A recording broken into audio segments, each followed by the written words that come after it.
We are live with you here on a Sunday morning. Playoff unveiling Sunday morning here on MVC Gridiron Weekly, presented by DeVille and DeFusco Insurance. Tim Wood, Bill Bryan, Hector Longo. What are you laughing at, Hector? I think someone's tickling Hector right now. No, I'm in all sorts of pain right now from being cramped in this spot. Oh, I hear you. I hear you. I apologize. This is the most unprofessional thing I've ever done in my life. I will disagree with that. Wow. I mean, that's a list right there. So yes, it's a long and prestigious list. We'll see how long I can deal with this stuff. All right, so we are through week 7. A lot of figuring out of who's who, and not so good figuring out for plenty.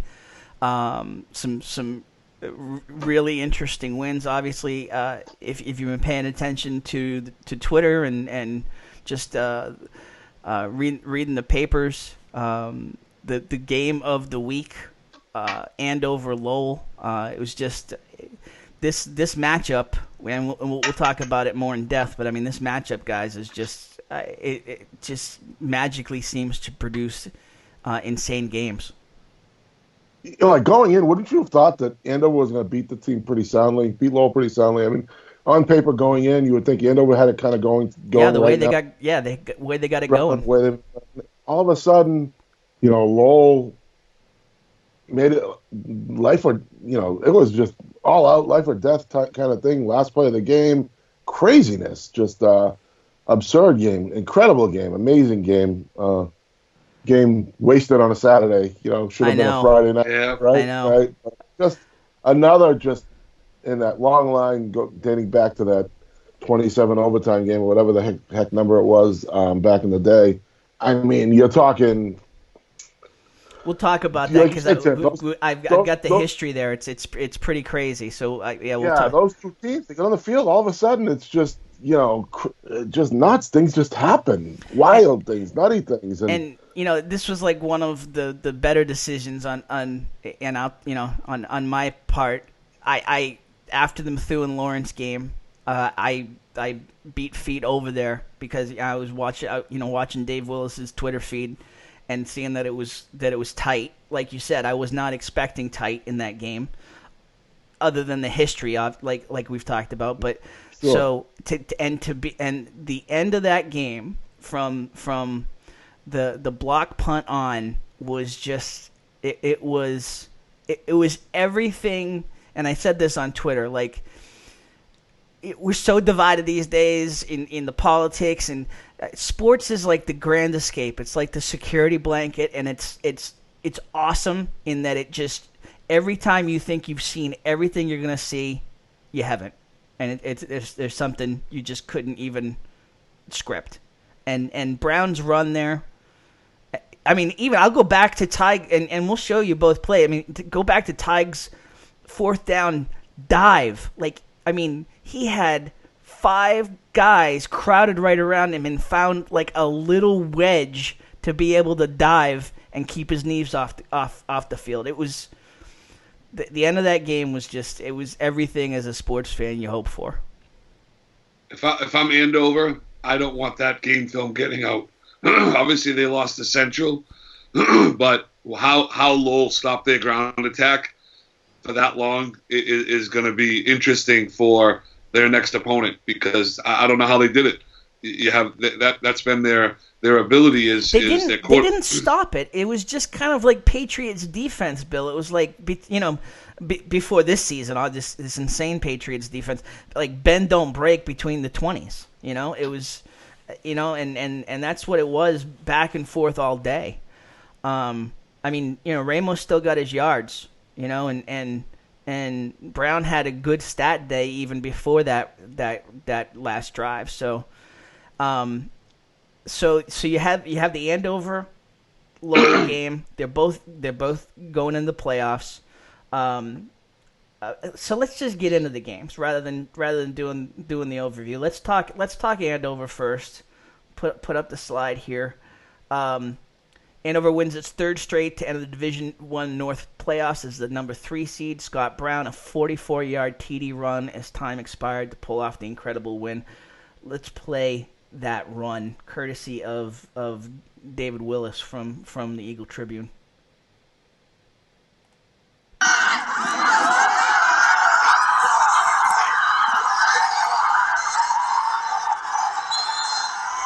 Just incredible. I mean, on so many levels, it was.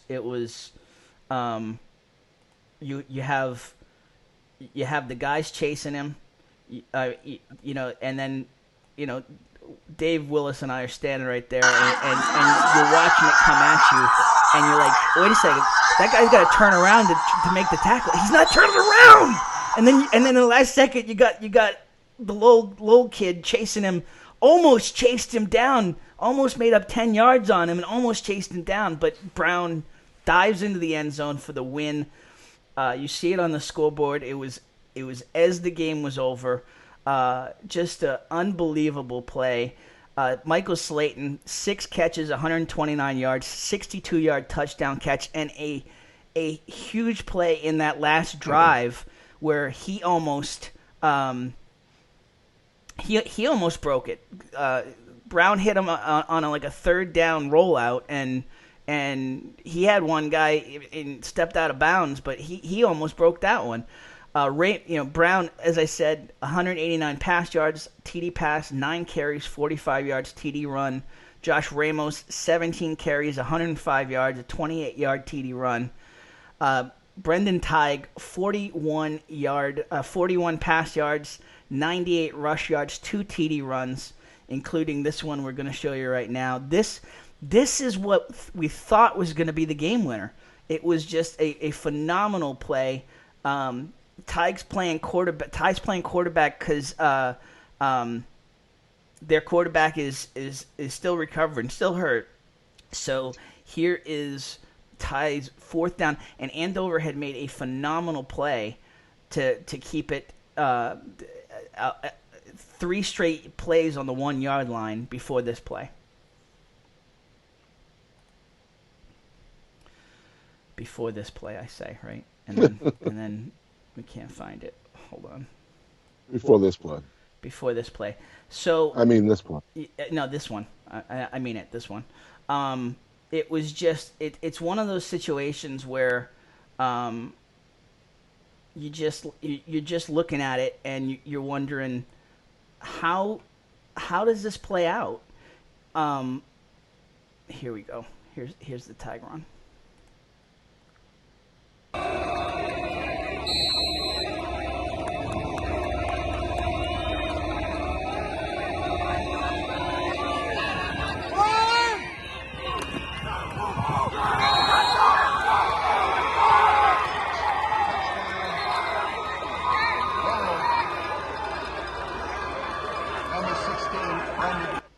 So, as we said, just a huge play by Ty. What else from that game? Kelvin Devia, a fourth down reception, 2 catches, 34 yards. Brown's run doesn't even happen unless he makes a 4th and 10 conversion, and Davila got open, a 16-yard catch on 4th down to extend the winning drive. He also had an interception on defense. So, just one of those games, guys. You hope to see, but we rarely get to see that kind of back and forth. Tim, 2 quick points. In the video for Ty, you just heard number 16. Ty was the kid that almost caught Brown. Yeah. On that last second at the goal touchdown. line, yes. So you're talking about a half a yard right there. Hector, I have a question for you. We talk every week about the quarterbacks, the receivers, the kind of the named players that we knew coming into the year. How well known was Slayton?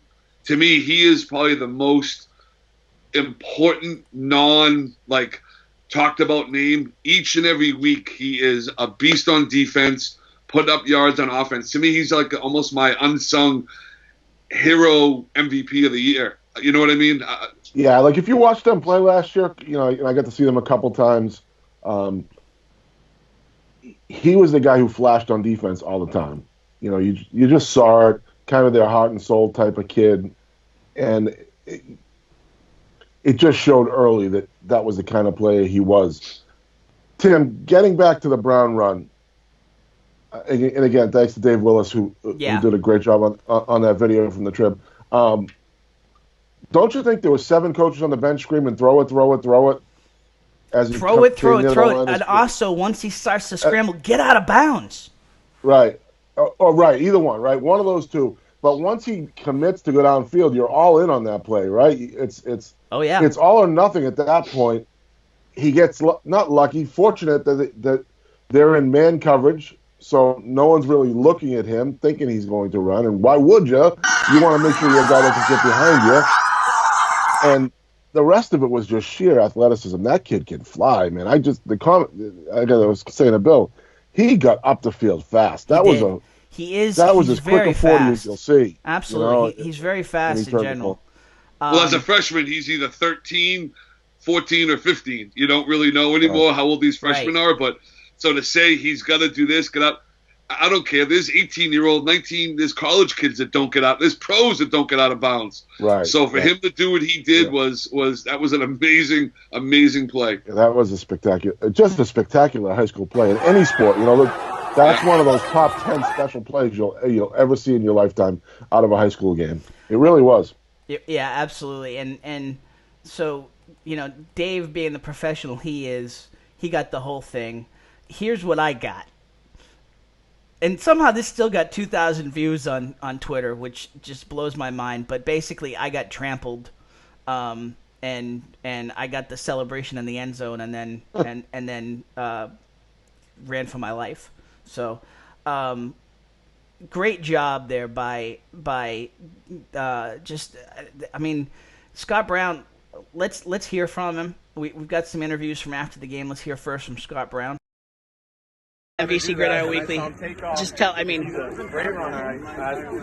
in terms of your career as an athlete, how that last play rates for you.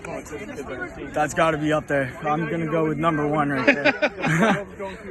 It was just crazy. I'm at a loss of words right now. It's just crazy. Tell me, describe a little bit what you saw. I mean, you're looking to pass to get a first down there probably, but time's ticking away. Yeah. So you made the decision to just go for it. Tell us how that shaped up. So we had 11 seconds on the clock. So I was rolling out right, didn't see a receiver open. So, you know, I started to scramble. I didn't know if I wanted to get out of bounds or not. I was thinking about it, and then I just saw a seam to the end zone, and I took it. When you see that, describe what that feels like when you see. I mean, I'm standing there, and you got one guy that has a shot at you, and you just were like, nah, it's not happening. I don't know. My eyes just lit up, and I think I had to die for that too. You did? There was a guy right at my feet, so it's crazy. Tell us just in terms of what it feels like taking over at quarterback, getting in the mix here, and being able to deliver as a freshman for this veteran team. Mm-hmm. It's crazy starting right now, but you know, whatever position they have me at, I'm just trying to do my best for the team and get the wins. Something nobody's going to talk about is that 4th down conversion. I mean, that your run doesn't happen without that. Yeah. Tell us just about in terms of making that conversion to Kelvin. That was insane. That helped us out a lot. Kept the drive going. You know, we needed that. Obviously, finish the drive, but yeah. What in your background, your family, whatever? What in your background prepares you for this moment? I would say my dad really is on me, you know, texts me before every game, tells me, you know, stay focused, keep the game slow. Before every game, he's gonna get emotional right now. He's you deserve it. He always texts me a couple paragraphs before the game. Yeah. I guess you'll be texting as soon as we finish this interview. Was he here? Oh yeah, he was. Okay, so no need for the texting. Yeah, loudest person in the stands. I mean, what is that like in terms of just to deliver? Not many people. I mean, it's why we love sports. Not many people are going to have that moment in their life. Mm-hmm. What is it like with a home game on the line to deliver for your team in that moment? It's insane. it was just insane. I don't even know what to say right now. No words. Anyone crazy. else you want to shout out in terms of just how you got there? I'm going to give a shout out to our defense today. They really helped us out a lot. They played phenomenal. It was a great defensive win right there. Absolutely. All right, Scotty. So there's Mr. Brown after the game. You know, I loved because he really was. He was almost in tears when he was talking about his dad and texting him before the games, and he couldn't even remember that he dove. I mean, you're just in that much adrenaline after the game. Speaking of adrenaline, we also got Michael Slayton right after the game. Michael Slayton. I mean, I don't even. Tell me your thoughts just after that incredible ending. I mean, this team's got some balls. That's what I think. I mean, 4th down conversion, huge. I mean, huge stop, and then you stopped him 3 downs. Yeah. Ty made an unbelievable play to just get in. But I mean, tell me about the heart of this team. I mean, we came into this season saying we're going to change the mentality, and we did. We're never giving up. We're fighting to the end, and we're going to make a big impact in the playoffs. In terms of what you see in terms of the growth of this team, tell me in terms of just the growth and how this team has come and gotten on the run they have. Oh, I mean, it's crazy. We got underclassmen, Scotty Brown, unbelievable. Underclassmen making huge plays, and it's crazy how good they've gotten. Tell me just in terms, because you know everybody's like, well, where's Victor? But I mean, the mix in terms of Victor and Scotty.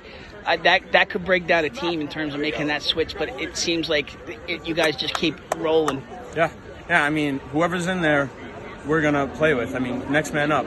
That's what we say. Tell me about Victor had a pick today, and then Scotty at the end of the game here. I mean, that 4th down.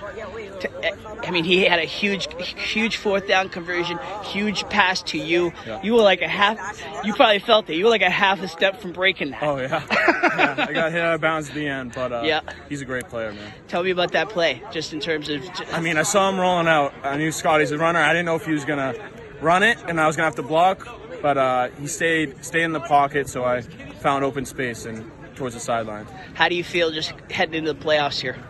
We feel great. I mean, we need this win, and I mean, we're excited to be in the playoffs and such a high seed that we haven't gotten in the past years. Anyone outside of who we talked about you want to shout out with this win? What? Anybody you want to shout out other than who we talked about? Kelvin Navilla, another captain. He's a great player on offense and defense. 4th down catch. Yep. He's a stud. Yep. All right, Michael. Thank you.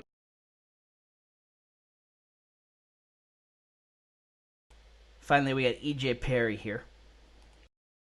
Here with Coach Perry Coach, you've seen a lot. Well, I've said every year we should have some award for the Lowell game. Every year it comes down to last play. 2 years ago, they did a 90-yard drive and beat us on the last play. Last year, we held them on the 1. And this year, Scotty Brown just put us on his back. I mean, tell me about that play. I mean, that's desperation at that point, and just to get the motor going. Yeah, he's a winner. He's a winner. That's why you put him at quarterback as a freshman. He's done the job unbelievably. He's done it with grace. Him and Victor get along screamingly. Victor had a big pick today. So it's just great to win this, get a home game next week. I mean, 4th down conversion. I mean, nobody's going to talk about that, but he doesn't get to that play unless he makes that 4th and 10. Oh, the pass was unbelievable. What does this mean? I mean, you guys, since I saw you in Bill Ricca, you guys have been on a roll. What does this mean in terms of the program, getting a home game, and just where you're at? It's senior night, and like I said, the senior class turned the program around. We're 5-2. We play Slayton. Kid's unbelievable defensively. Best defensive player in the state. He gets the job done, and I'm just excited for him. Congratulations, Coach. Thanks. There's your interviews from the game right afterwards. In terms of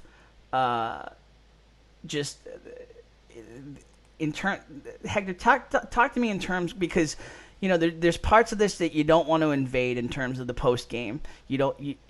We're standing there, but it's just kind of you don't want to film it because it's their private moment. But I mean, Coach Perry was really emotional, really excited for those guys to get that home win. Really focused on just the journey of this year. I mean, tell us in terms of just your history with Andover, what this means to the program. Okay, so let's get this straight. Okay, EJ happens to be one of my favorite coaches, and I think you see why in a moment like this. He's always been an emotional guy. He rides with his emotions on his sleeve. He has his detractors. Let's not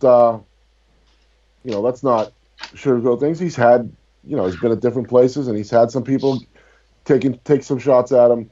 But when you see his team play in a game like this, and you see how much he's put into it, you realize what EJ Perry's all about as a football coach. That team has taken on, I think the Slayton kid said it best, that they've taken on a little bit of a different attitude. And honestly, that's why you want your kids playing high school sports, for an event like that, a team bonding experience like that, something that they'll always remember. And I think EJ kind of he makes that possible with the emotion he expends in the sport. Big fan, good stuff for Andover, and now we'll see if they can keep pushing along with that. Bill.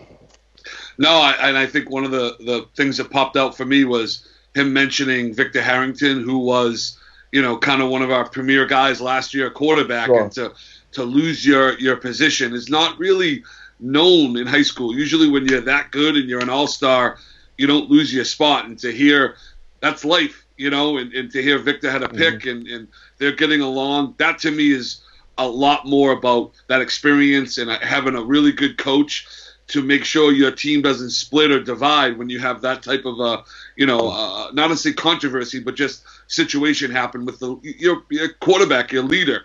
So yeah, no, I loved hearing the emotion, Tim, the background, all the kids and the comments. That to me is the part that I think most people miss as far as high school sports and just that bonding and the experience. So what a great moment for Andover. All right, let me put a bow on this. They all mentioned the history and how crazy this rivalry has been. We mentioned this year, the 2018, Andover won at 26-25. Lowell went for a 2-point conversion and failed. Andover won that 26-25. 2017, the Red Raiders drove 99 yards to score with no time on the clock for a 51-48 win. 2012, Jack Galvin catches a 10-yard pass from Cam Latta with a 104 to seal a 42-35 Lowell win. 2011, Andy Koch's 21-yard run with 32 seconds left gives Andover a 26-21 comeback win. And then the one that everybody references, 2010, you mentioned it, Hector. Koch scores 8 touchdowns in an all-time classic 8-overtime 88-82 win. The teams combined for 114 points in overtime alone. So these, we don't like to throw out throw the record books, throw the records out when these guys get together. But I mean, it really, there's some sort of aura when it comes to this game, Hector. Yeah, honestly, like I said, I would have thought that Andover was going to crush them yesterday. Honestly, just because Lowell's the starting quarterback, they have Ty playing out of position, and Andover had it going good. Their defense has been playing well lately. But honestly, this was just a huge effort by Lowell. I think maybe we missed that, to hold Andover to 13 points for 47 minutes and 45 seconds or whatever the number was, Tim. That was a giant effort by Lowell on Saturday afternoon, and for them to lose in such a fashion, it's the opposite of the word poetic, Bill. When you see Ty just missing the tackle at the end. There's something wrong with that picture. We look at it from the Victoria side, and it's great for Andover, but man, that kid, he made up ground. There was everything, left everything he had in the tank. and to come up a half a yard too far or whatever, that was it's brutal. It's not anti-play. It's just brutal. So hopefully, knowing him, knowing Brendan, and playing quarterback, receiver, he's a good kid. He's a competitor. Hector, I'm going to be honest with you. Seeing it was him that fell into the end zone with Brown actually hurt my heart a little bit. Yeah, I was looking at it the other way. Like, Brendan has given himself. He had a hamstring early in the season, and he had a couple of losses. And this isn't me being a jerk here. Same thing happened to him in Methuen. They lost on a late touchdown. He made the tackle just a little bit late. He's always in the play, and it's tough for him. And he was the MVC Player of the Year last year, and he's a great competitor going to UNH. And it really hurt to see him coming up a half a yard short of the end zone. And just the heart to get into that end zone, like I said, to what looked like the game winner. So there's Andover, Lowell. They're both getting in the playoffs. We'll talk about that later. Let's take a quick break here. We'll wrap up the rest of the games, and then we'll talk playoffs. Let's take a quick break here on MVC Gridiron Weekly, presented by Davila and DeFusco Insurance. It's a dream to own your own business, and Val and Susan Davila made that a reality in February 2013. They started with just 2 insurance carriers, but now right-in-place insurance for Progressive, Safeco, Pilgrim, Plymouth Rock, and MAPFRE, just to name a few.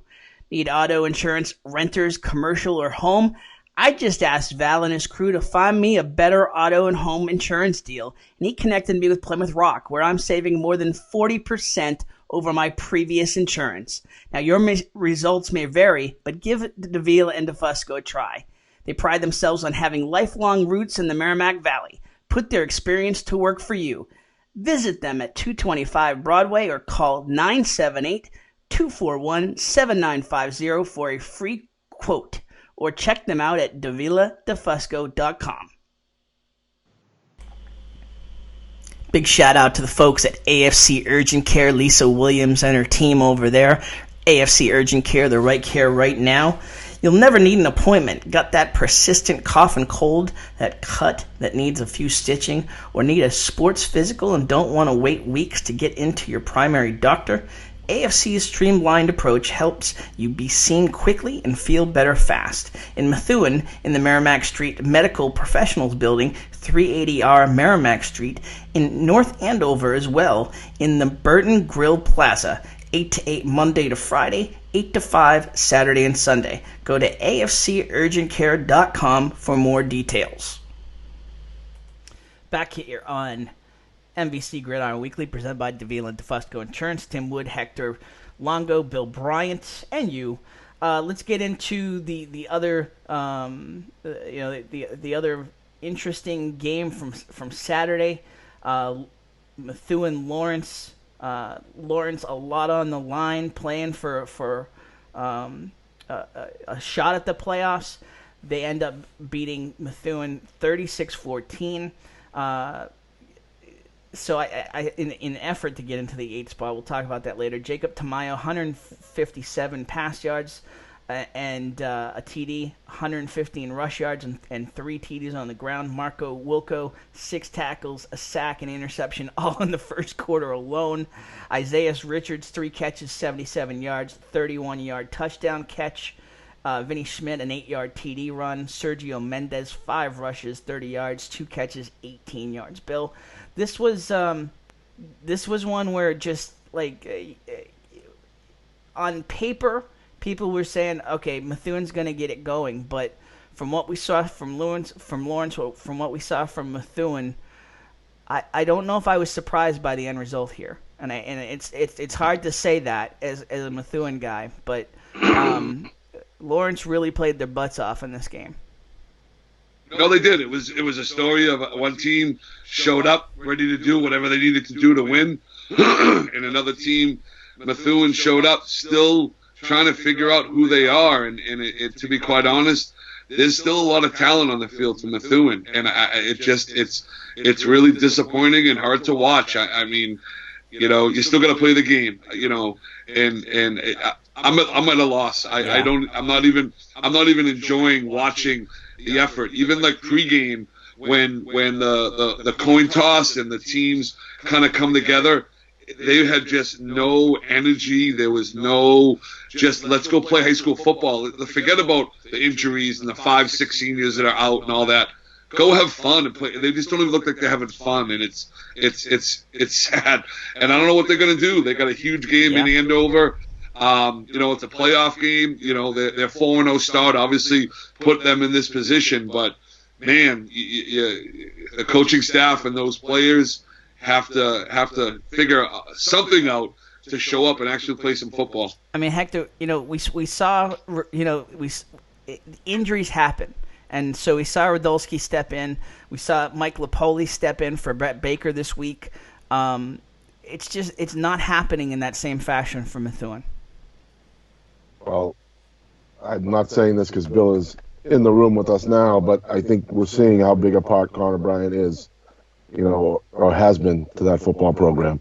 The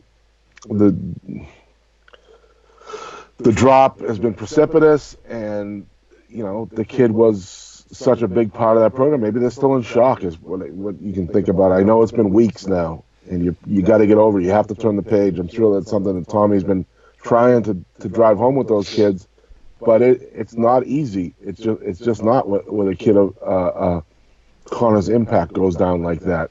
The other thing I will say is, I said it to you last week, Bill. The last thing you wanted to see was Lawrence struggle the week before going into 100% agree. The Methuen game. Honestly, as a Methuen guy, the last thing you wanted to do was see Lawrence get beat up the week before, because they're going to bounce back. That's just, if history has shown us something like that, the Lawrence kids have ridden the roller coaster. They've been up, they've been down, and they usually follow up a bad performance with a pretty good one, win or lose. So, Coach, the Lawrence coach, he is infectious. And things that shocked me was Lawrence's numbers are way down. I think there was 35 kids in the sideline, which I'm used to seeing 75, 80 kids, and not all of them getting playing time. So with the coaching staff the way that is, with the numbers much lower, they seemed way more disciplined. They seemed just to follow that coaching staff, and it was a tough game to watch. Hats off to them. It was not a barn burner. It was not really in doubt at any time. It was dominant. They dominated. Yeah, it was dominant. It was a dominant performance by Lawrence. Let's hear from the Lawrence crowd after the game. Let's start with head coach Randy Adate. Coach Randy with Lawrence, a big win, 36-14. Yes. First, now, we don't know. Right now, where we're standing, we don't know. But, you did what you had to do today. Yes, how proud are you of your guys? I'm so proud of the effort we put in, not just here at the game today. The game was won on the practice field. The kids all showed up. They showed up and showed out, baby. And that's what we asked them to do today. We're in control of our own destiny here. And now we have to wait and see what happens as the result of the Lexington game. But you know what? We're ready for whatever comes our way. We're ready for the playoffs. We'd love to get in. And, I'm just going to be more proud of the guys, the coaches, the players, putting up the effort that we did today to hang up 36 points. It's the most we've scored all season. And just we limited some mistakes. We didn't have as many holding penalties and blunders like snaps over the head, things of that nature. And I just couldn't be more proud of them. Just a great win. And just, hats off to Coach over there as well. It's tough when you lose your starting quarterback, and he was still even able to keep it competitive and had a lot of successful drives. So I wish him nothing but the best. And, he's a great staff, great coach, and they'll be bouncing back as well. What do you mentioned a couple of things just in terms of limiting the turnovers. What do you see just in terms of the progression of this team? What's the biggest thing you're seeing? Hey, improvement. It's improvement, and younger guys are stepping up right now. Some big time guys came in, and how about the opening kickoff set the tone for us when they were about to run it back, and we had an effort play. And the effort plays is exactly what's going to get us these wins, and it's going to keep the energy up. And I just couldn't be more proud of the guys just for their effort that they put today.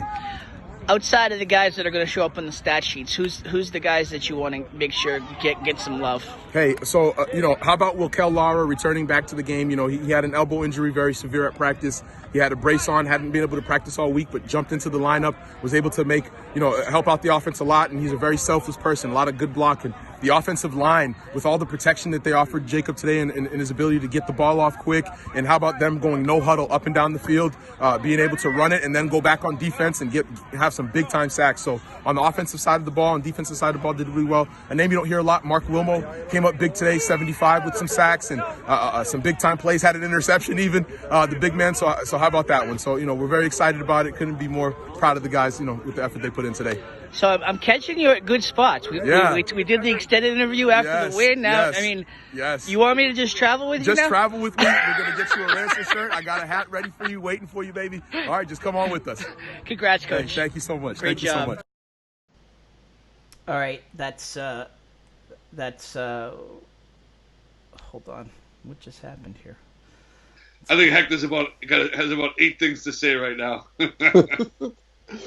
Just wondering if Tim realizes it's the one for all for one, Bill. You get one hat, that means you get 3 hats over there, Tim. Listen. Unlike Bill Bryant, when I get swag, when I get swag, I will share for sure. And what swag are you speaking of? Just all the Methuen stuff. Like every week, every week last year, you were wearing a different hat, a different shirt, a scarf. It cost me a fortune. It's a $15 shirt for Relay for Life. Tim, these things don't come cheap. They're not handing them over. The fundraising in Methuen is out of control in a good way. I will say this: it's too bad that managers in professional wrestling have gone out the window, because Randy would have had a great future as a manager in professional wrestling. Pretty good hype guy, right? That boy can cut a promo, okay? He can cut a promo. Yeah, he can. Good stuff, though. Good stuff from Randy, though. Good for the Lawrence kids and good for the coaching staff. Bill, if the numbers are down, I realize it just can't be a good thing, but maybe... No, I'm disagreeing. I think it's a good thing. Short term, it might be a good thing, but long term, you need those numbers. So hopefully that he can build those numbers back the right way, the proper way, not with hangers on, not with kids who are there just to be, to as Tim might say, get the swag or something like that. Just sometimes you have to cut the bush back to make it grow. Hector, so just to be clear, it was not a negative thing. I understood that. I think it's a rebuild based on this is how it's going to be. These are the rules, and there's some. I don't even know if I want to say this, but there's been some recent news about some violence, going on, and maybe that's part of it. Maybe some kids are being told this is how it is. You want to be part of this team. This is your family, and everything else is removed. You got to go to school. You got to do the right thing. You got to follow the rules, and maybe that's where some of this tension is coming from. But I have the utmost respect for him, and I can't even for 1 second think he's not doing anything but the right thing. I mean, we've talked about it before. That a school like Lawrence, they're fighting an uphill battle. Whether you mention the violence, the school getting. I mean, he was adamant. Again, you don't want to share too much from the huddles afterwards, but he was just adamant with those kids. Get in school. This is not the time to take your foot off the pedal. He's fighting that fight every week, and by all accounts, in terms of the result yesterday, winning it right now. So listen, we've got interviews with Jacob Tamayo, Manny Lara, and Vinny Schmidt. We'll throw those up on social media after the show. A lot to get to here, so we will move on from this. One last thing to put a bow on it. Just want to tell you that Country Kitchen is the proud supporter of the Rangers Report on MVC Gridiron Weekly. Get over there every day for breakfast. Get over there especially on Friday for Fish Friday, the best haddock fish and chips in the valley, in the country. I will put my name to that as the Hector dubbed me the haddock fanatic. So huge thanks to Country Kitchen for their support of Ranger Nation and MVC Gridiron Weekly. So, all right. In other action, we have Tewksbury, we have Drake-It, and again another result where what is happening with Drake-It, 44-0. Redmond rout the Middies to take the MVC small title.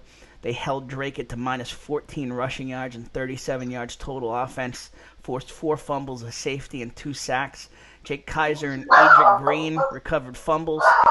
Kyle Dorigo, 95 rushing yards, 2 TDs, including a 50-yard TD run, a fumble recovery on defense. Danny Fleming, 66 rushing yards, 2 rushing TDs, a 20-yard catch and interception on defense. Ryan Remeda, 83 passing yards, a TD pass, 3 two-point conversions. Jay Timmons, a 22-yard TD catch and a fumble recovery on defense. I mean, the Redmen just keep rolling. Yeah, no shame, no problem. Big win heading to the playoffs. But I think we know they need him going further. But again, I think he played and then sat. Okay, I think he played for a little bit in that game and then sat. All right, so hopefully didn't retweak the injury. I didn't see any reports on retweaking the injury there. Okay, so look, Tewksbury is a team that traditionally has been strong November-wise.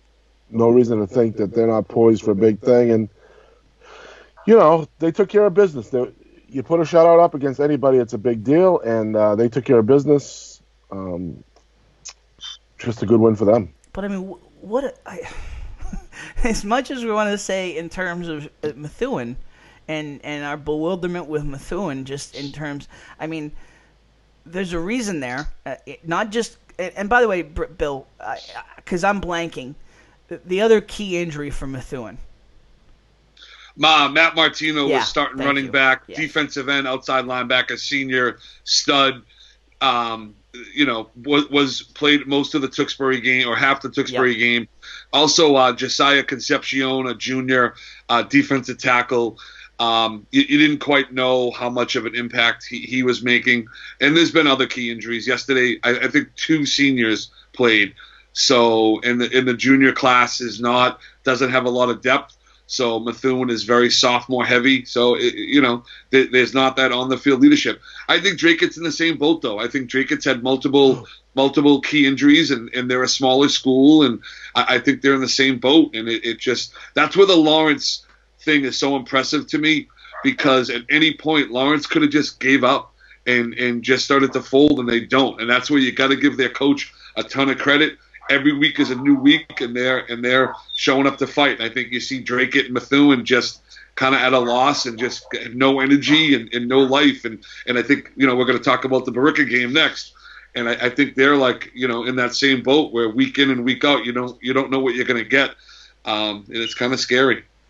Oh, we've got a bunch of teams like that right now, Hector. The high energy, the low energy, and tough to figure out. I mean, Draycott's making the playoffs, but. They weren't on a huge roll to start the playoffs last year when they pulled off the Marblehead upset. But I don't think they were this down. No, but no. AB North Andover and Tewksbury, that schedule-wise hasn't been easy for Draycott in the last 3. So they're giving up 40 a game in the last 4. That's going to change playoffs. Absolutely. Playoff time. All right, Bill mentioned it. We will talk Billerica North Andover next. A 35-0 shutout for the Scarlet Knights. Intercepted Nolan Houlihan 4 times. Jack Carbone grabbed an interception after a hard Matt Chico hit and ran 45 yards. Jaden Mencia, Sean Nichols, and DeAndre King all had interceptions for North Andover. Will Schimler returned from injury, 138 yards, came in the second quarter in relief of Peter Radulski. 2 TD passes for Schimler, a whole different energy for them after he came back in the game. Jake Walensky and Chico, both TD passes from Schimler. Freddie Gavin, 20 carries, 65 yards, 2 TD runs. Ricky Brutus, 7 carries, 38 yards on a 4-yard TD run. So, again, we have tale of 2 teams here. North Andover just getting it together at the right time, Hector. Well, Tim, you mentioned it last week, loud and clear. What did you say about Billerica? You said running game, right? Yep. Yesterday they were under 3 yards a carry. Yep. Friday night, I should say, against North Andover. Under 3 yards a carry. That's not going to get it done in a game like that. They put a little bit too much on Houlihan, and North Andover was opportunistic, and that was that. With the four interceptions. North Andover. We talked about Radulski stepping in. maybe that was a good thing that the rest of those kids kind of realized, hey, we have to pick it up a little bit with Pete in here. Pete did a great job. Now North Andover's a different team coming back as the playoff start. That was a big effort. Again, a shutout defensively. But the Billerica running game is where I look at. They had been running the football so well lately, and all of a sudden stopped in its tracks. And as we're watching the highlights here, as we're talking, I mean, Schindler brings a different energy, much like Brown with Andover versus Harrington. A scrambler, pass, can run, and Bill, he just kind of he got the juices flowing for the Scarlet Knights. Yeah, no, it's tough. You have all that press. You have a nice Eagle Tribune article for Radelsky, and then Schindler comes back and these coaches know what they're doing. They know, who the better athletes are, but it's just tough to see all these young quarterbacks in and out. It just, you need really good coaching staff to support them. But North Andover is hitting their peak at the right time. I think Hector said it a few minutes ago. The scheduling and the amount of MVC teams that are playing each other and the fast-paced learning they're going. I think most of them are going to be playoff ready. It's just what matchup you're getting and what buzzsaw you're hitting. And I would not be a team that would want to face North Andover or Tewksbury right now because they are hitting their stride at the exact time. Speaking of hitting stride, Central Catholic 42-13 over Haverhill. Aiden Pereira, 129 pass yards, 2 TD passes, a TD run for the year. The sophomore, 13 TDs, 1 interception for Pereira. Nick Donadio, a 78-yard TD catch, a 32-yard interception TD return, his second of the season. So we just keep talking about Donadio, just always showing up. I swear, I feel like he has a pick six each week. It seems like it, doesn't it? When you said it was only 2, I'm like, what are you talking about? The kid's had like 6 of them. He's everywhere. Michael Brown, 32-yard TD run. Mark Ciccarelli, a 22-yard TD reception. Nathan Achuo, a 30-yard TD run for Haverhill. Jabari Baptiste, season-high 149 rushing yards and a TD for Haverhill. Haverhill, 0-8, but still fighting. They're obviously in the non-playoff, and as Coach O'Connor said after the game, we're focused on getting these guys to win these 4 games to end the season. Central Catholic, yeoman effort, Hector. They're not the top seed in Division I for nothing, Tim. Yeah. They're a good football team, and they took care of business. No, you're right. No surprises there. Like, Bill said, Donadio, big play. Wow, shocker. But they have weapons all over the field. A lot of different guys pitching in. It seems like they drop one new name in every week that makes a big play for them. It hasn't been just Donadio. It's been a lot of different guys stepping in around them. They're a team that, they overcame the two injuries that, about 4 weeks back. And there are different guys stepping up for Coach A's club. They're a legit number 1 seed in what should be a pretty interesting Division I North. Absolutely, and we'll talk the playoff picture here in a little bit. One last game to get to, and a really interesting game. Okay, because again, guys that are so we can talk about it in terms of. I think Jim Clark said 35 teams sub 500 making the playoffs. But when you have a team like Chelmsford that's been down, and they got a chance to make the playoffs, for them to be down 21-6 at the half against the number 5 seed in Division II North, Westford Academy, and then to make the comeback they made with a backup quarterback in Mike Lupoli, who's played every position they've asked of him. He punts a 72-yard punt, step up to quarterback, 10 of 16, 146 pass yards, 2 TDs, 66 run yards, and a TD for Lupoli. I mean, you see all the heroes on the screen here: Patrick Hughes, Tyler Nolan, Dylan Brotherston, George Hendricks, and then to come back the way they did, and then they stopped the Grey Ghosts on a 2-point conversion to end the game, and that gets them into the playoffs. Just a great story for Chelmsford. Look, Clocky does a hell of a job, but I will say this. It's a joke when a winless team makes the playoffs, okay? That happened last year with Triton. That's the flaw in the system. I have no problem with 3 and 4 teams making the playoffs, or a sub 500 team making the playoffs, simply because the system is so deep now. I mean, that's the way they want it. So, look, the Chelmsford kids kept fighting. Good for that's what this system brings to the table. The Chelmsford kids were fighting for a reason. So I don't look at the sub 500 teams being in as a problem in the system. There are glitches in it, but I think the system promotes good stories like this, a quality story like Chelmsford winning to get in on the last day, like you said, Tim, with the goal line stand or a 2-point play stand, something like that, coming back from down 21-6. I think if somebody was at the MIA office on Monday morning, before 10 o'clock, they would tell you that that's what they were looking for the system, to keep teams involved and fighting and trying and promoting competition. So I don't look at it as a negative that teams like that are in the system. And good for the Chelmsford kids. They keep fighting. This is a program. This is one of those wins where you put that in the cupboard and say, look what we did last year. We made the playoffs. Big step up. Now we got to work even harder this summer to make it better. I mean, just think about it. You start adding Chelmsford and Lawrence to the mix as far as being competitive. And Drake at Tewksbury is competitive every year. Andover, once again, it brings the MVC, both large and small, back into one of those elite conferences that everyone is in the mix. I mean, we talked about this last week with Chelmsford and North Andover. I mean, they were Chelmsford was right on the verge against North Andover. Played them much tougher than any of us thought. This is a team that's just got to learn how to win, and given the strides this team has made, this could be a big win that makes them not feel so not so David to Goliath against Reading. A foundation win. Yep. They're in deep against Reading. I got it, but it's a foundation win to win like this. Hey, Reading struggled with Lexington yesterday, so yeah. Hey, so.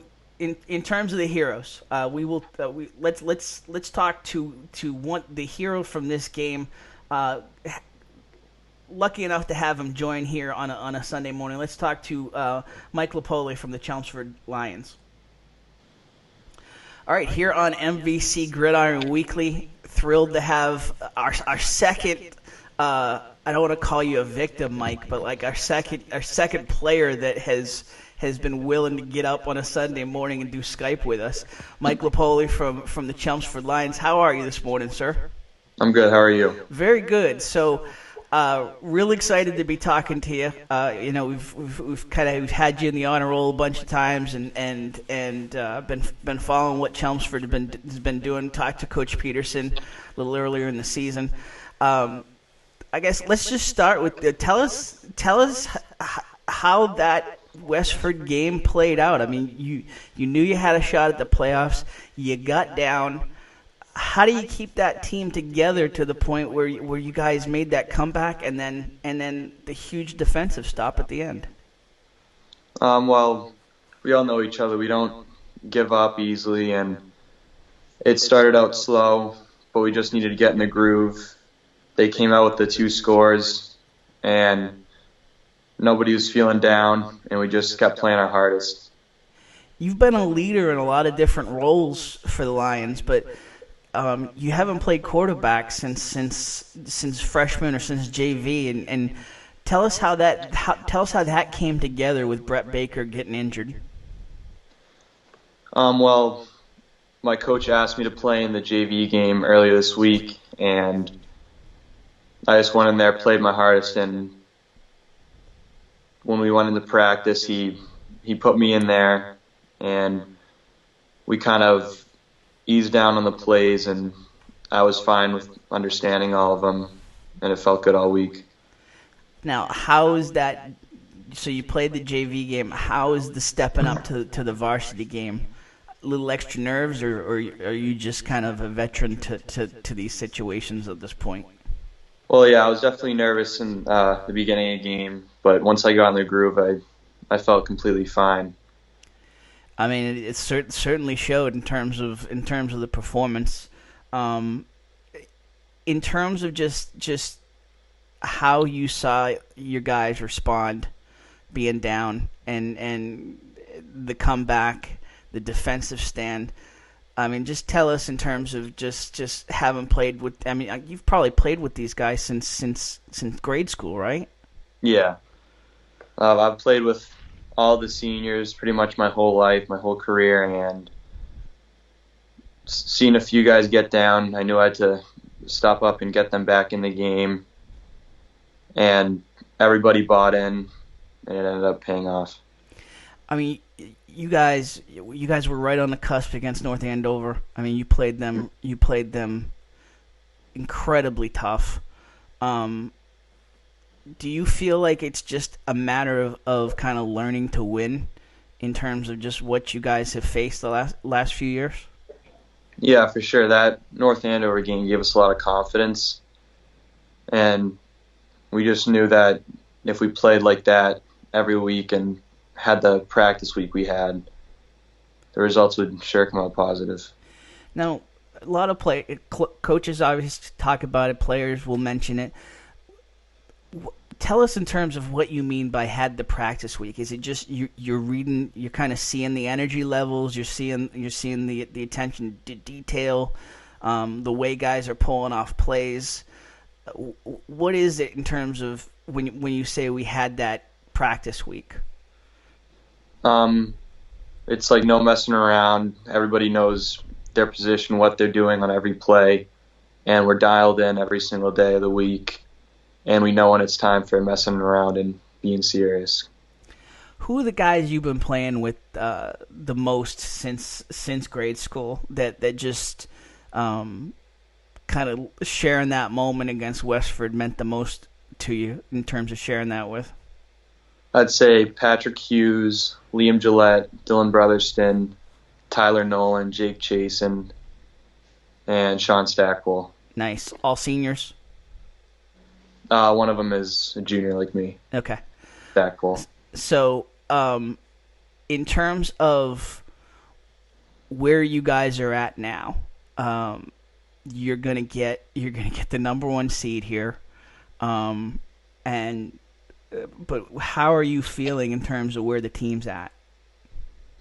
The whole team's pumped up, and we're thrilled to make playoffs, and they know we're gonna have to pick it up with no fooling around, and we'll get through the week, have a good week, and we'll see on game day. So it looks like Reading, but I don't. Jim Clark does these unofficial rankings, and it's just amazing what he does with the spreadsheets and figuring out all the math.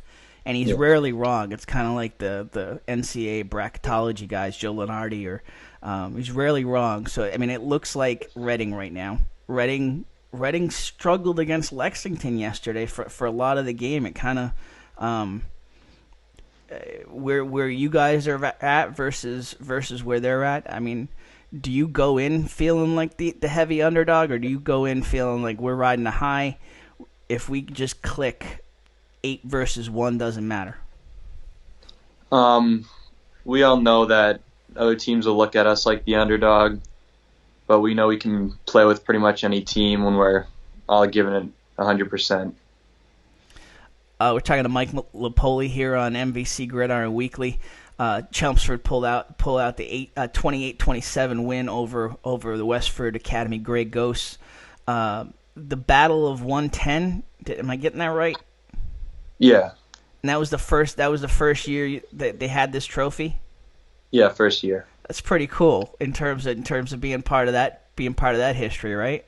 Yeah, we all found out Friday during school. We had no idea about it, and then kind of just completely forgot about it until the game was over. So that was a nice touch after. Absolutely, that's awesome.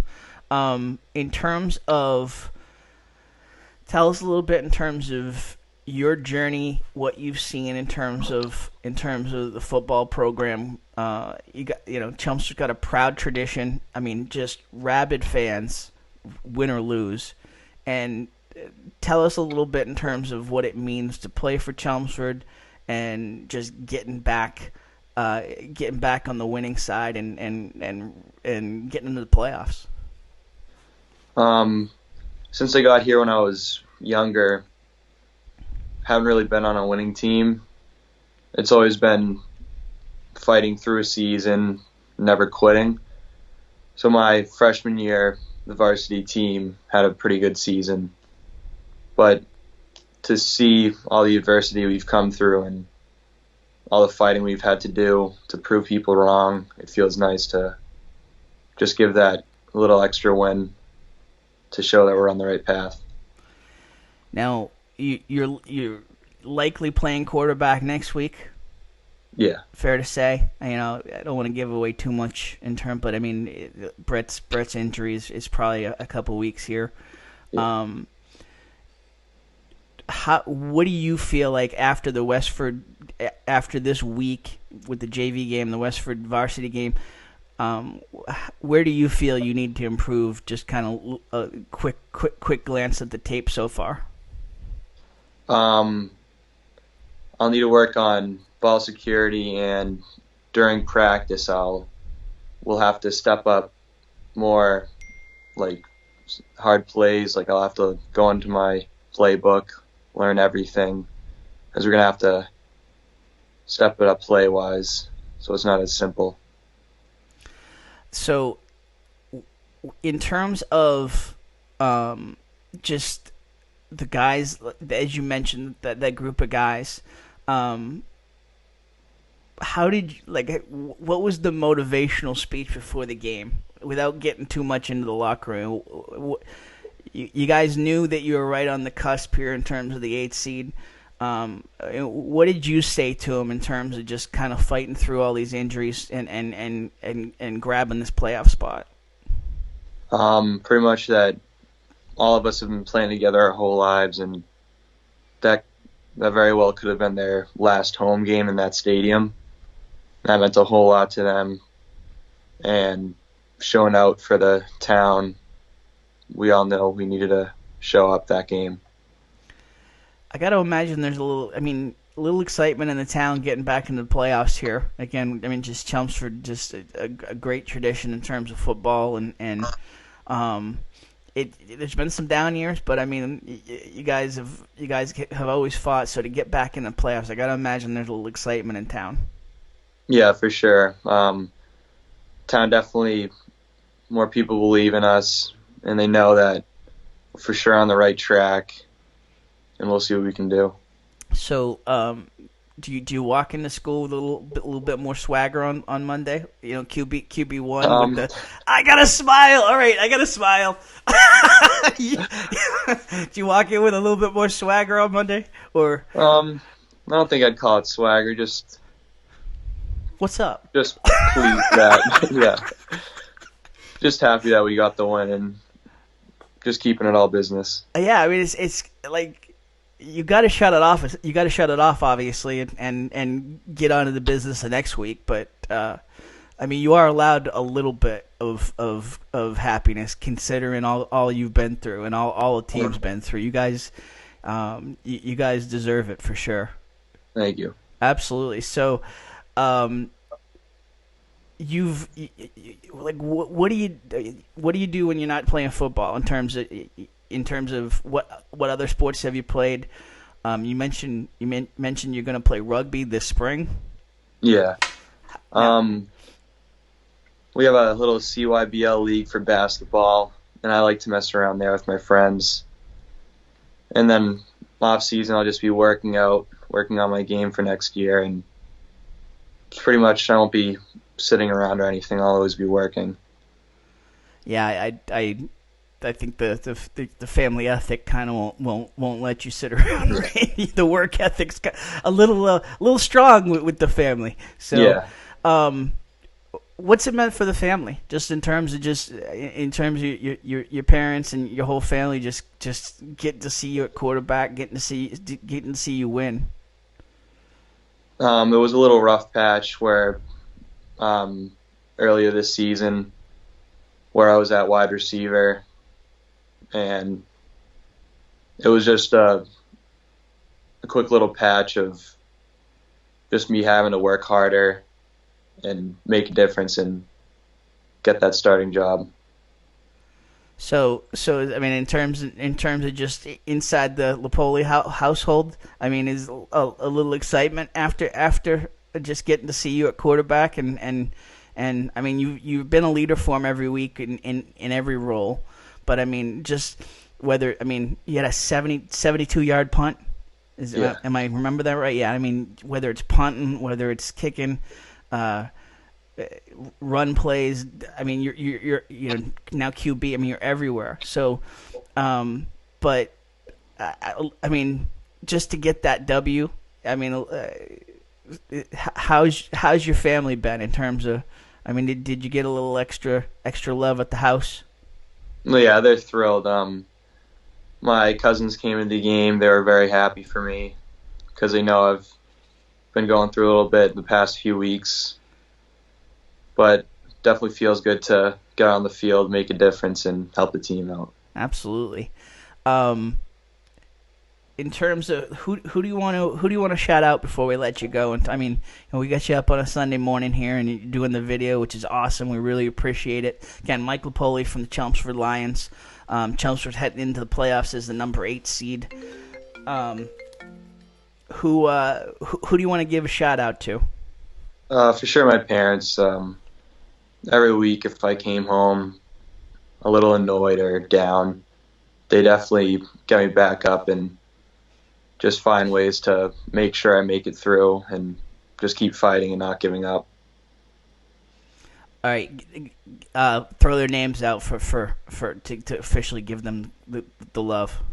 Terry and Mike. Nice. All right. So, in terms of teammates, you mentioned a bunch that you've been playing with. Any teammates, any teachers, coaches, anyone else you want to shout out? I'd say Tyler Nolan. He's been such a great leader my whole life in football. I've never seen him down. He's always giving his best effort, and he knows how to keep the team up. And I got to imagine whether it's Brotherston or Hughes, I guess, and Nolan, a lot of security blankets. I got to believe just even in that first start. Getting that first start at quarterback, just knowing those guys have you back, and the comfort of knowing you've been working with them for so long, that had to be. I mean, you weren't just a new guy to the team stepping on the field there. You had a lot of support there. Yeah, for sure. I worked with those guys at wide receiver all this year and a little bit last year, and I know what they're capable of. So when I'm going to throw, I just have all the confidence in the world in those guys. So, what do you want to do with so you're junior this year? What do you want to do with football here in terms of where do you think you can take it next year and beyond with football? Hopefully I'll just work my hardest this off season, work on my game, and hopefully I can take it to the college level. Absolutely. So in terms of, tell us a little bit about Coach Peterson and the new staff, and how that's been, just adapting to the new coach, new style here. It was for sure positive towards all of us. I can see how all the players are changing. They teach us how to be good kids. We had a rough year last year. But they teach us how to really do everything in a good, positive manner, and taking it off the field and on the field just means a lot to have a coaching staff like that. And in terms of just now, I mean, you've been on the stat sheet a lot throughout your career, but being a leader on the team, what's that meant to you in terms of stepping up into a leadership role and seeing the results that you're seeing on the field? Before I was nervous, hoping I would make a positive difference, and just to see how the game went, I'm very happy to see that I made a difference and led the team. Awesome.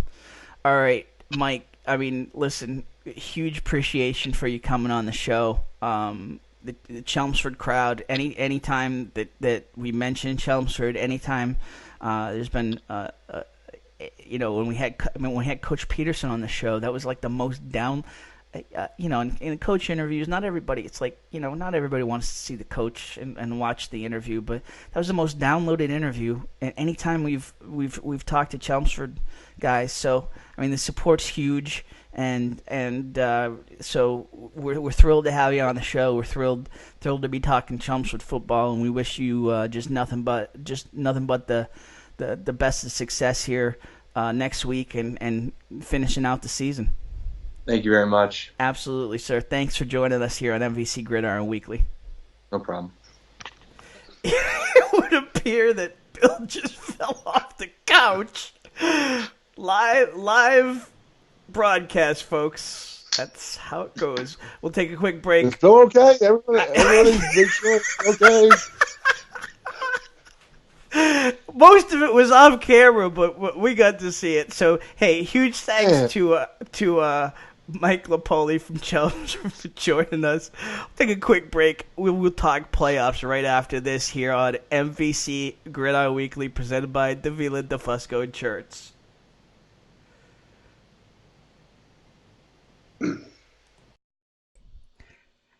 It's a dream to own your own business, and Val and Susan Davila made that a reality in February 2013. They started with just 2 insurance carriers, but now Right in Place Insurance for Progressive, Safeco, Pilgrim, Plymouth Rock, and MapFreight, just to name a few. Need auto insurance, renters, commercial, or home? I just asked Val and his crew to find me a better auto and home insurance deal, and he connected me with Plymouth Rock, where I'm saving more than 40% over my previous insurance. Now, your results may vary, but give Davila and DeFusco a try. They pride themselves on having lifelong roots in the Merrimack Valley. Put their experience to work for you. Visit them at 225 Broadway or call 978-241-7950 for a free quote, or check them out at daviladefusco.com. Hey, I want to tell you about Jen Hamilton, the realtor for Keller Williams Realty. She's licensed in Massachusetts and New Hampshire, and she's a big supporter of all things local, especially youth sports. She's a big backer for Central Catholic and Methuen Athletics, but she's a household name around the Merrimack Valley. Hey, the autumn market is in full swing. If you are thinking of selling, now is the time. Inventory is an all-time low, making this a seller's market. In a seller's market, there's a greater chance for a bidding war on your home. So put Jen Hamilton's 33-plus years of experience to work for you today by calling for a free, no-obligation market analysis of your home. Call Jen at 508-954-7941. A huge supporter of youth athletics. Listen, her record speaks for itself. She's one of the top sellers in the region for Keller Williams Realty. Hamilton is a household word. Call her at 508-954-7941. Back here on MVC Gridiron Weekly, presented by Davila and DeFusco Insurance. Tim Wood, Bill Bryant, Hector Longo. Rainy day. Raining where you guys are at? It's raining everywhere, It Tim. is. It's raining everywhere. So, Poor Hector's kid's heading gonna to be at Foxborough in I it. told him, You excited Yeah, about the going kids there in are the gonna rain, feel- huh? yeah, told him, bring your rain gear, buddy, because it's going to be 70 and cloudy in the press box. But outside, I take no prisoners, man. All right, real quick, if you're watching live, you got 26 minutes until the 1 o'clock kickoffs. Hector, I chimed in. Bill's got a tough decision. Josh Allen from Buffalo or Drew Brees? Oh my God! I'm not talking fantasy football. No, you're just not going there. I tried. I tried. Bill, Right. Bill, good luck to you, but no thanks. Let's talk playoffs, Tim. Absolutely. I'm not doing fantasy Absolutely. football. Let's get talk into it. playoffs. All right, so let's just go through the final Division I standings real quick here. Central Catholic, the number 1 seed. Methuen ends up in the 6th seed. Lowell ends up at 7. Guys, Lawrence. You get number 3 Andover. Tell me you didn't. Oh, excuse me, number 3 Andover. Yeah, that's bad on me. Andover edges out Everett by .02 for the 3 seed, and then on the other end of that math, Lawrence ends up in the 9 seed. I really thought they would get the points against Methuen and jump Lexington, but they end up .2 short. So, well, one team with the big win gets a gigantic break. You know, they make their own breaks. They win the game. They bump up to the number 3 seed, and they get a struggling Methuen team in the first round. The other team gets a big win on the last day, does what it has to do, and is turned away by Lexington. That's just 2 teams who won on the last week. Yep. And then it just 2 opposite outcomes. That's too bad for Lawrence. That would have been big to at least get the one playoff game and to get a taste of it. I just hate the math there. I hate the math, and Yeah. listen, we don't want to put down Lexington, but I No. mean, MVC level Scheduling. play, scheduling. But hey, that one's on Lawrence. You got to do better, and Yeah. that's the way the system is. And how close they were what the you get first there. week. I mean, they lost a last-second game first week, That Drake game killed them, and too. that Drake game killed them. Absolutely, two games that could have been wins. They could have ended up 4-3 for sure. Yep. So if you look at the North, Tim, is it going to matter? You wonder. That it creates Andover moving up creates an interesting dynamic for Central Catholic, having to go figuring everybody hold serve, and then they grab Everett in the second one, as opposed to having a little bit of an easier ride or a ride that against an Andover team that they handled. That's going to be back-to-back tough ones there for them. It creates an interesting dynamic in the North. I mean, given where Methuen's at, this feels like the best possible scenario for them in terms of having seen that team, knowing Andover? what they are, and at least having that game of experience to build off of, Bill. You got to put points on the board. Tim, I'd love to come up with some magical theory here, but they're not scoring. So, giving up 36 to Lawrence, they need a lot of work this week to be able to make that a game. I mean, Hector, if you're Tom Ryan, like, what do you do right now? What do you do to turn this around and get the energy back up? I show the Lowell film over and over again to my players and say, look, this is a team that can be played with. You guys have to buy in. You have to buy in. You're not walking into a slaughter. You're walking into a team that you can play with. But, and we're going to do the same thing Lowell did defensively. We're going to jam their running game, do what we have to do. Anything, as you said, Tim, bend but don't break. But we're going to do what Lowell did, and we're going to be in a football game and a playoff game with a chance to win with the fourth quarter starting, and then we'll take our chances. I think that's how he's going to sell it, and that's what he can sell. And add in, look at all the other towns that have injuries. Look at North Andover's injuries. Look at Drake's injuries. Look at Chelmsford fighting. Look what Lawrence's did to us. Lawrence's program is cut in half, and they showed up and they kicked your butts. So I think there's a couple of messages, but at the end of the day, it's the key is, are the kids going to buy in and show up and believe in that? And I think Coach Ryan earns that. I mean, he has done that year in and year out, but man, it's looking rough on this side. All right, real quick on Central Catholic Lexington, 1-8 game. I mean, the one result I look at in terms of schedules, I mean, Lexington's been outscored. They gave up 189 points and only scored 133. They gave up a bundle of points, right? They What'd give you up say? a bundle of points. Oh They yeah, give up a bundle of but points I mean, I this look year. at that. I look at that early game against Concord Carlisle, and they played Concord Carlisle tough. They lost, but they played Reading tough for about 2.5 quarters. But this just doesn't seem like a team that can put together a 4-quarter game against Central. Yeah, that's what 27 points a game, Tim. If my quick math that's is right, legit there. that they allow Central's an explosive offense.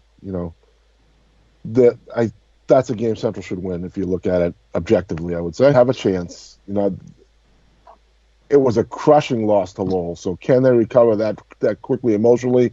That's what I would be worried about most, because you have to be on top of your game physically and emotionally against a team like the Prep. But the Prep is going to grind you into the ground. That's their beat Central 28-14. But I mean, you saw him play against Methuen. I mean, what do you see as the upset key here? No, I think their front seven, defensively and offensively, is going to make or break it. I think the one thing that is going to struggle for Lowell is the quarterback being injured and putting Ty at quarterback. To me, his biggest threat was the fact that you didn't know if he was going to catch it or run it. And now, St. John's depth, and they're going to just be able to key on just him. They're hoping to get Najee Neal back, but it's going to be a game time decision. Yeah, that's going to be a tough one. It's St. John's. I mean, they Central is looking like a dominant team in the North, and then you forget, and they lost 28-14 to St. John's. Oh yeah. And St. John's is only getting better and better and better. So, I'll just put it out there that Central is too. I agree. So in a private school championship. Fellas, to paraphrase the great Giselle Bundchen about Brendan Ty, he can't throw it and catch it too. So just let us know on that one. Division 2, well done. Division 2 North, Reading ends up on the 1 seed, Lincoln Sudbury 2, Masco at 3, North Andover 4, Chelmsford at 8. So let's talk North Andover. What's the key for you, Hector? Well, I can tell you directly that the Masco coaching staff was dying to stay away from North Andover in the opening round. That's what they were looking for the whole way, because they fear North Andover. North Andover not only has history and tradition on its side, it's coming to its own. I think we have not spoken enough about the backfield of Gavin and Brutus being legit, money ball players. Both of them have played in a lot of big games. So I think North Andover played a rugged schedule and is going to be ready, to the 4 seed.